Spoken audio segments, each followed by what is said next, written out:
حضرت میمونہ رضی اللہ تعالی عنہا نبی کریم صلی اللہ علیہ وسلم کی زوجہ مطہرہ نے بتلایا کہ نبی کریم صلی اللہ علیہ وسلم نے نماز کے وضو کی طرح ایک مرتبہ وضو کیا، البتہ پاؤں نہیں دھوئے، پھر اپنی شرمگاہ کو دھویا اور جہاں کہیں بھی نجاست لگ گئی تھی اس کو دھویا، پھر اپنے اوپر پانی بہا لیا، پھر پہلی جگہ سے ہٹ کر اپنے دونوں پاؤں کو دھویا۔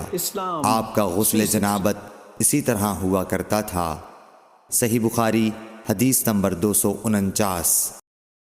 نبی کریم صلی اللہ علیہ وسلم جب غسل فرماتے تو آپ پہلے اپنے دونوں ہاتھ دھوتے، پھر اسی طرح وضو کرتے جیسا نماز کے لیے آپ وضو کیا کرتے تھے، پھر پانی میں اپنی انگلیاں داخل فرماتے اور ان سے بالوں کی جڑوں کا خلال کرتے، پھر اپنے ہاتھوں سے 3 چلو سر پر ڈالتے، پھر تمام بدن پر پانی بہا لیتے۔